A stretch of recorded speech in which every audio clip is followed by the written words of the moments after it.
N'oubliez pas de vous abonner et activer la cloche de notification. Dañoo ñëw déposer ñetti requête benn bi mooy requête jëmale ci li nga xam ni moom la Antoine Diome def démb muy ñombe bi nga xam ni yëngal na àdduna bi yëpp ndaxte kenn mësul gis lu mel ñëw Sénégal boobu ba tey dafa jàpp ni liste moom benn la dafa am titulaire ak suppléant ñu mel na nga ni équipe de football day am ñiy football titulaire am remplaçant mais mosoo dégg équipe bu ñu divisé ni titulaire yaa ngi nii remplaçant yi nii toogaleen na la ñaari équipe la loolu kenn mosu ko dégg tey donc c'est la première fois ñu dem élection Antoine Diome génne lu ñu mel ci sunu droit boobu jàngu leen ko université keneen jàngeewu ko université moo tax bi ma nit laajee ma leen ci moom mooy droit diomique du droit bi ngeen jàng droit Antoine Diome la parce que loolu nit mënu ko xalaat loolu nag la ñu ñëw contesté si parce que décision boobu kenn xamul lu muy nuru décision bu yàq réew la décision bi nga xam ni la musiba la ci biir réew parce que nit da ngay dem ak xel xoolal li mu def rek tey bu fekkoon benn liste moo dem ci ñaari liste yooyu nga dem assemblée nationale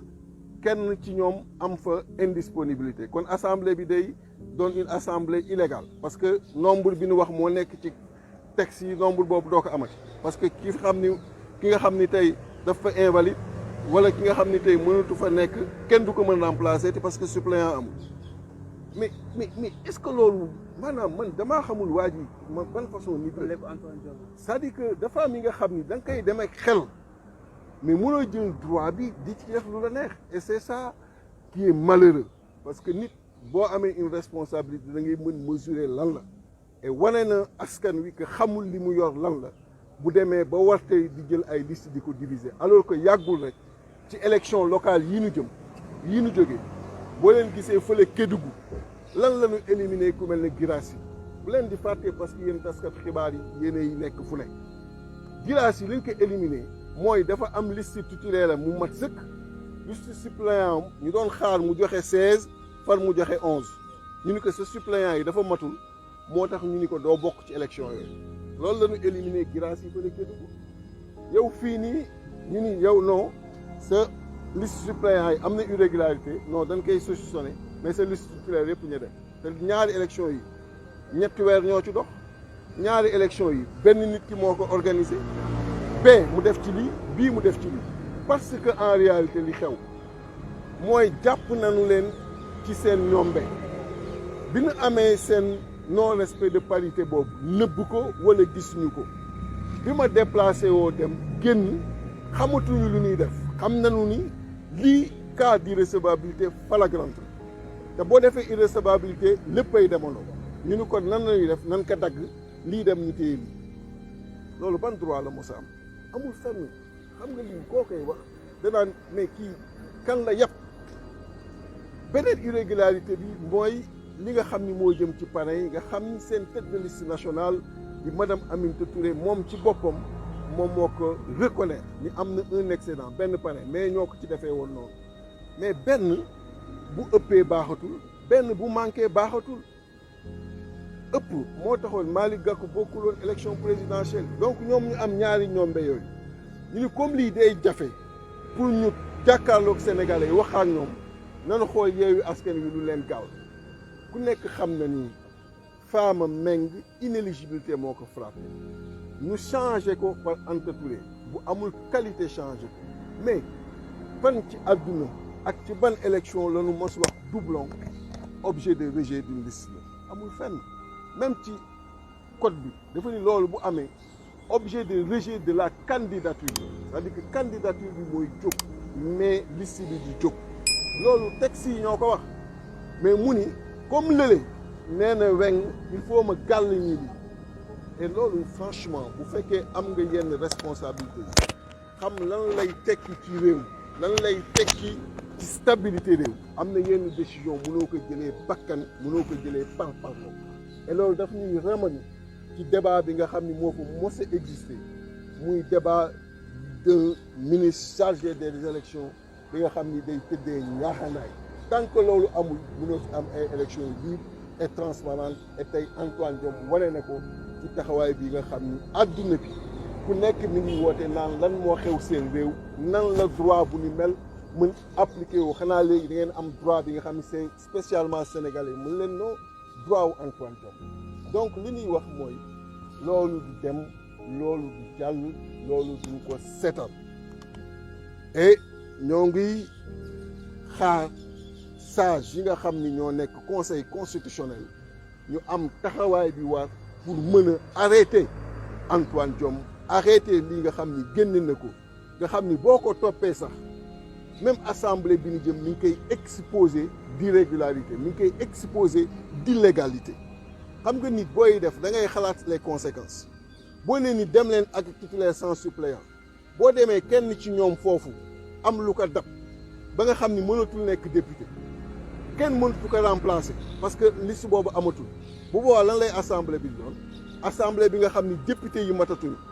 bu député yi matatul assemblée lan lay doon assemblée illégale assemblée irrégulière Sénégal toll na fu ñuy toppee Antoine Diome mu ñuy exposer sur ay institutions parce que tout simplement def na ñombe bu muy jëm voilé mais il faut qu'il arrête c'est trop petit c'est enfantin celui-là il ne mérite même pas que je l'appelle le ministre de l'Intérieur il n'a même pas cette qualité à mes yeux parce que mesurewul la responsabilité de ce qu'il fait ku mel noonu nga war taxaw fii ñu naan mooy ce ministre de l'Intérieur mais il n'a pas cette qualité parce que xamul li muy def mooy lan donc di demander les sages pour que tout simplement ñu revenir sur ça permettre à Yewwi Askan Wi à travers le droit qui sera dit ñu participer et ce même droit également exclu Benno Bokk Yaakaar. Déthié Fall quelques mots rek dañu xaw a tardé un peu mën nga ñëwaat par rapport ak bi nga xam ne moom mooy conseil constitutionnel. waaw dañoo ñëwoon indi ay recours benn bi jëm ci mbiru décision bi nga xam ni moom la Antoine Diome génne une décision bu doy waar ci réew ci démocratie ndaxte kenn mënul gis kenn mësul gis ngay jël ay liste di ko saucissonné naan équipe de football la yéen titulaire yéen a nekk nii remplaçant yi yéen mën ngeen bañ a bokk ci équipe bi kenn mësul gis loolu muy li nga xam ni day ñuy delloo ci débat bi mos a am débat wu irresponsabilité ñenn ñuy organiser élection yi seen manque de neutralité débat boobu la ñuy renvoyer et Sénégal tollu tey fi nga xamee ni war nañu continuer di am ces débats là c'est-à-dire que kii mesuré wul sax les décisions yu ñuy jël conséquences yi ñuy am ci stabilité réew mi conséquences yi ñuy am ci régularité yenn institution yi imaginez liste bu amul suppléant wala liste bu amul titulaire kenn dem foofu am lu la dab kenn du la mën a remplacer bu boobaa assemblée bi nan lay demee assemblée bi nga xam ni lim bi ci député bi nekk ci constitution bi lim boobu dootoo ko am mu doon assemblée irrégulière mais nga xam ni kon kii matul lim koy doyee xamul aussi li mu yor mooy lan loolu nag la ñu ñëwoon di contester pour que décision boobu soit cassée sachant que dans tous les cas amul lu mën a nit mën a wax basé que ci droit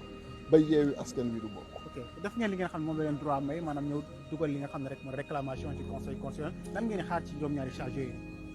mooy sage la sagesse mooy fexe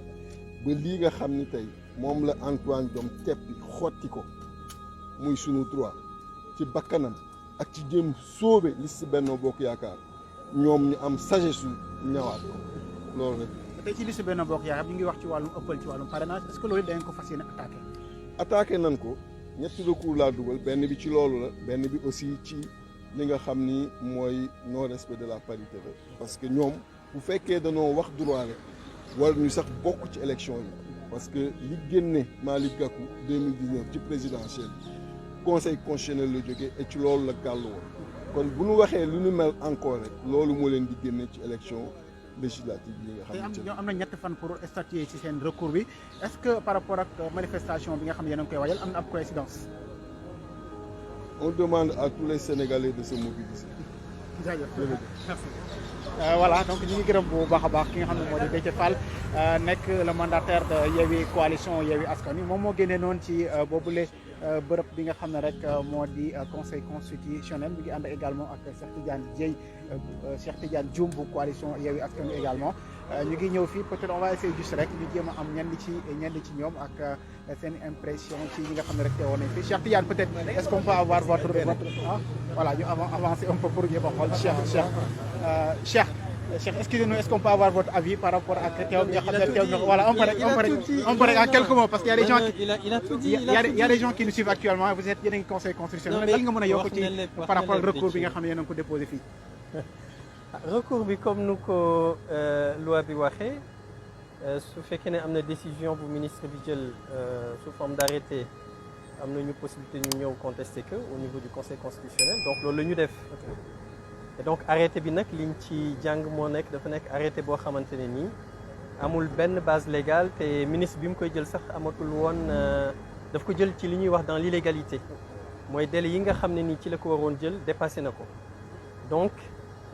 loolu moo tax ñu ñëw conseil constitutionnel déposé pour contester arrêté boobu déposé nañ aussi yeneen ñaari dossier parce que faudrait pas que nit ñi fàtte ne conseil constitutionnel war na trancher ci le fait que Benno Bokk Yaakaar seen coalition bi dañu respecté wuñ parrainage bi donc loolu fàtte wuñ ko d'ailleurs le ministre ci boppam démb bi muy statuer waxu ci dara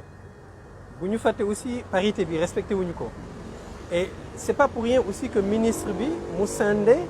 suñu liste coalition Yewwi Askan Wi mu scindé ko en deux scindé en deux aussi la liste de la coalition Benno Bokk Yaakaar et puis en plus de ça mu def loolu yëpp ci délai boo xam ne ni dépassé na ko donc maanaam nekkatul woon ni dafa war a jël décision foofu li mu waroon def le ministre dafa waroon simplement jël liste yi comme ni mu ko jotee mu publier ko noonu après il appartiendra à chaque mandataire ñu def seeni recours mais moom loolu yëpp daf ko def stratégie bi mooy maanaam li mu ci jublu mooy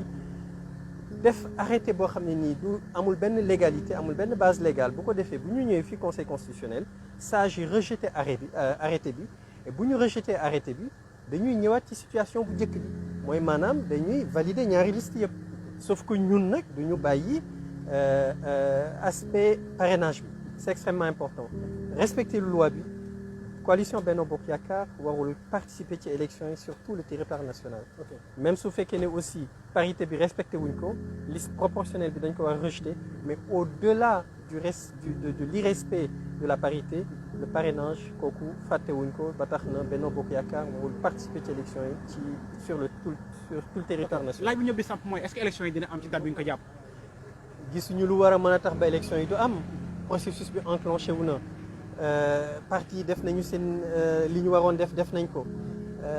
ministre bi donte posé na jéego yoo xamante ni méngoowul ak li mu war a def